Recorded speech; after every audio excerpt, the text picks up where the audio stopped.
Welcome back to Home is Columbus. My name is Rance Robinson, and I am so glad that you have returned to this channel. Today, we are talking about divorce. Okay, divorce is one of those subjects that it's hard to deal with.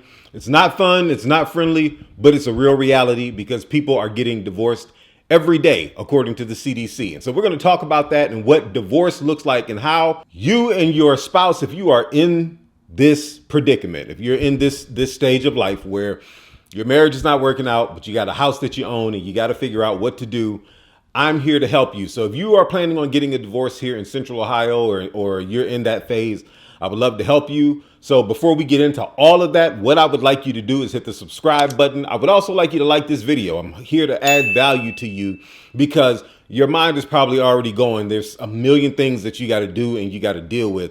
And so if you're in the state of a divorce or you're thinking about getting a divorce, I can help you. And this is the small role that I play in the overall function of you dissolving your marriage. Okay. And so one of those things is dissolving assets, and it's a big deal. Now, marriage, of course, it's a huge deal, right? Everybody loves the idea of the wedding. You love the idea of getting together and, and being married and all that it entails. But sometimes it just doesn't work out. Matter of fact, according to the CDC, there are 83 divorces every hour. That was as of 2024. So every hour, 83 couples are officially becoming divorced.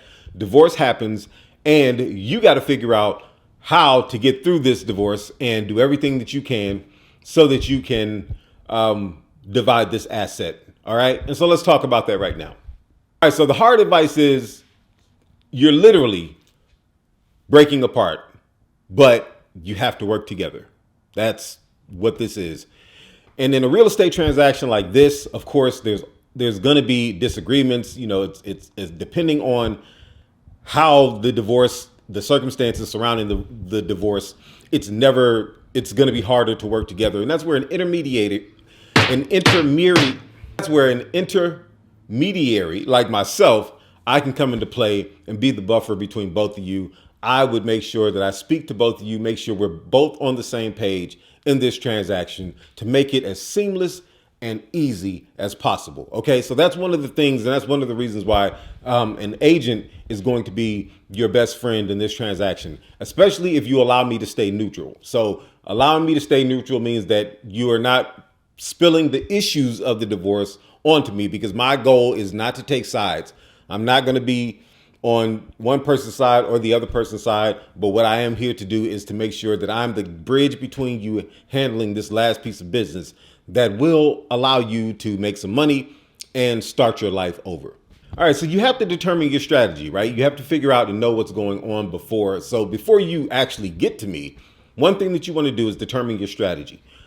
Are you going to sell? Is it in the best interest for you to sell, or is one of you going to stay in the house? And so a circumstance like this might be that one of you as a couple, you have children and you don't want to completely change everything. So you decided that one of you guys are going to keep the house and the other person is going to move out. In that case, I'm not needed for the main residence, but if one of you are in a position to buy another house and buy another property and gain equity, then I'm here to help. And I can make sure that we do that quickly and make that as seamless as possible. So if you have an attorney, a divorce attorney, then more than likely you probably won't need to do this step. But in the event that you're trying to go ahead and do a divorce on your own, there's one person that you definitely want to hire, and that's going to be a estate attorney to help you understand what's at stake for splitting these assets, right? So make sure you get a estate attorney along with your realtor who will all work together to make sure that you can divide these assets and it won't be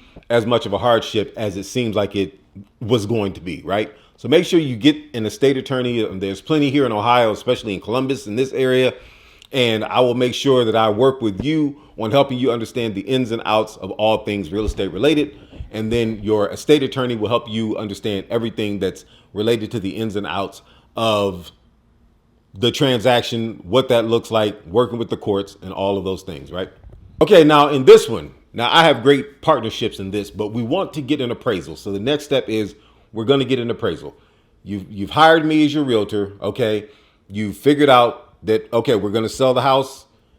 Do we need an estate attorney? And now an appraisal. So the reason why we want to get an appraisal is it's my job to make sure that both of you understand how much the house is worth, so that nobody is feeling like they are confused or they're feeling like they're left in the dark. There's no collusion between one party and the other. The goal is to make sure that we're all on the same page. And that's how I would handle that, is to make sure that you know exactly how much the home appraised for. Now, appraised value does not necessarily mean that that's what the house is going to sell for. Right now in Columbus, we are in a seller's market, and there's no question about it. This is definitely a seller's market. And so the market is determining what your house is worth. And right now in Columbus, that is definitely higher than a lot of times what the appraised value is in certain areas, right? So I would make sure that I would get one of the best appraisers who I have in my Rolodex, who I work with. Guy is awesome. I would shout him out here, but I don't think I can actually do that. But he's a great appraiser, and I would make sure that he comes out to the property and that we help you understand the value of what you're sitting on right there, so that as we start to divide those assets, you know exactly what we're looking at from a value perspective and then what we're looking at from a real estate sales perspective. Next thing we're going to do is we're going to get a home inspection. All right. The reason why this is important is we don't want anybody throwing surprises. You want to know everything that someone could look at and potentially ask you to remedy if we're not selling as is. Now, if we are selling the house as is, which we would go back when you hired me, we would talk that strategy through. Are we going to sell as is, meaning you don't want to remedy? That means you don't want to repair anything. So remedy means repair. Or are we going to consider some remedies in the sale of this property? You have no surprises. So you'll know if the mechanicals, meaning the heater and the furnace and all of that, is in good condition, or would it pass, not pass, but how would it be rated by a person who is coming through to do the home inspection. All right. And so we don't want any surprises, right? Because the last thing that we need is to be trying to add more weight on top of what we're already doing. So let's get that inspection done. That way, you know everything that's already needed with the house.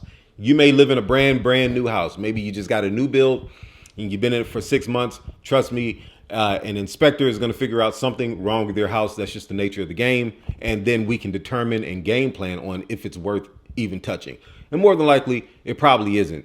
And a lot of buyers, if they really want your house and your house is in really good condition, then they'll be okay. They'll be okay dealing with it. Now, if there's something egregious, like you got a super huge hole in the roof, they may want those repaired before they move into the house. So depending on the situation, it's all situational, but we would make sure we game plan that. Okay, so I did say this, and I'm going to say it again. We would decide if we're selling as is or remedying, right? That's what we're doing.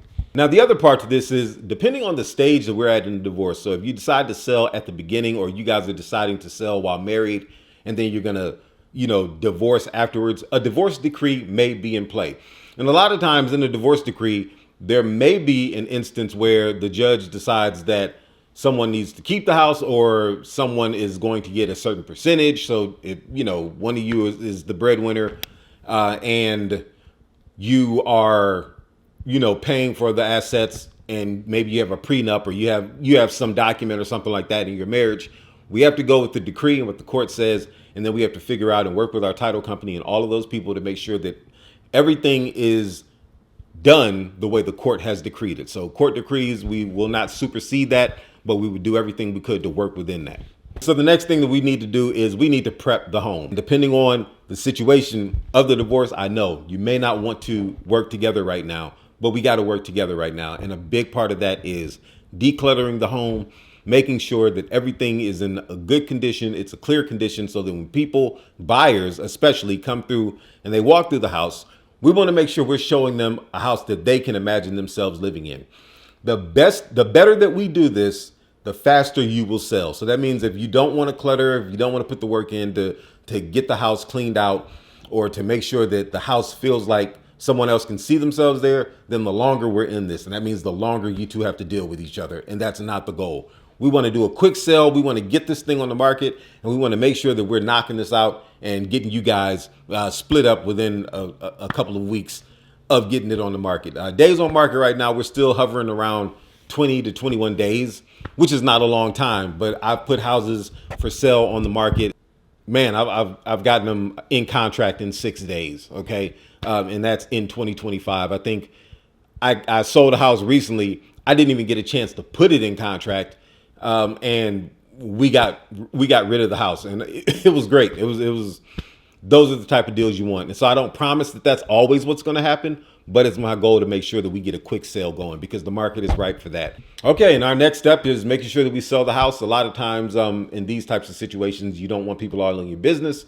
So one of the things that I always offer, and I tend to do this, and I'm able to sell without putting a sign in the yard. So if everybody in the neighborhood, and maybe you got a close knit neighborhood and everyone knows each other, but they don't know you guys are about to get a divorce, great thing is the only thing that would indicate or tip people off is the fact that there are going to be showings. So they may see people coming in and out of your house that you do not know. But for the most part, I always offer the sale in these types of situations where we don't have to put a sign in the yard because you want to quietly handle this situation. So that's something that we do, but we get the house on the MLS, we get it sold, and we get the closing, and then make sure that each of you walk away with a check for the percentage that you're supposed to walk away with. All right, now what if you get a divorce, but you don't necessarily want to sell? Okay, so this doesn't help me, but these are some of the bonus things that I want you to understand. You can co-own the house. Some people co-own, so they'll have an apartment, and the couple will switch sharing the house. So they're never at the house living in it together, but for the sake of the kids and continuity, the kids stay put and then they switch off and they go to a respective other place that they pay for and live there alone while the other parent is with the children. So that's something that you could consider. All right. You can always decide if you want to buy the other person out. So this is a discussion that we would have after the appraisal. So maybe we find out that the house is worth, $200,000. And there's a husband, he's just ready to be done. He doesn't want the house, but maybe the wife does want the house. But just because he doesn't want the house doesn't mean he doesn't want the bread. So he may want some money, right? The wife could offer to buy the husband out of his share of the deed. So that's something that's possible, and that's something we would talk about with your estate attorney. You may be separating as a couple, but what if you stayed in business together? Look, money makes the world go round. One of the biggest reasons people get divorced is because of money. All right. So why don't we become business partners? You guys could make this house a rental.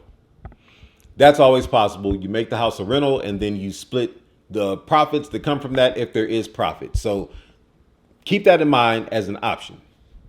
I'm about to end this video.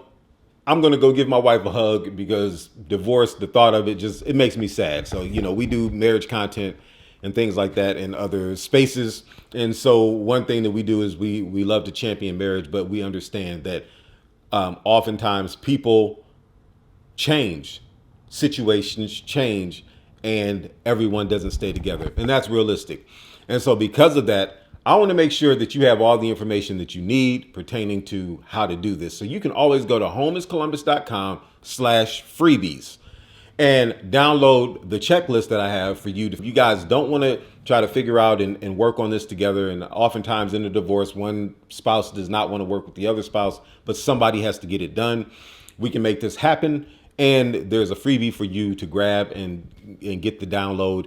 And hopefully you will be able to utilize that information in Ohio so that you can know what to do. And it'll work for you if you're not in Ohio as well. But if you are in Ohio, I would love to represent you. I don't want to represent the circumstance. So again, I stay neutral as your agent. I make sure that I represent you both equally, that there's no collusion on either side, and that we get the best transaction for you possible. So that's something that's important to do.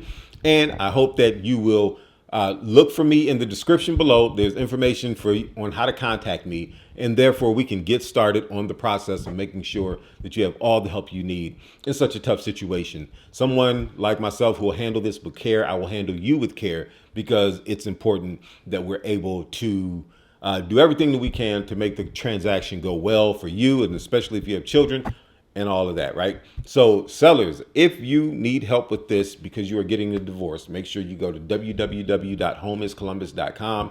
Make sure that you fill out the seller link. Look for that just below the video, and you will be able to reach out to me that way. So thanks for watching this video. Again, subscribe. Make sure that you share this information if you know somebody who's about to go through a divorce and they're trying to figure out what to do, and they live in Columbus, Ohio, or the Central Ohio area and are surrounding suburbs or surrounding counties. I would love to be there to help.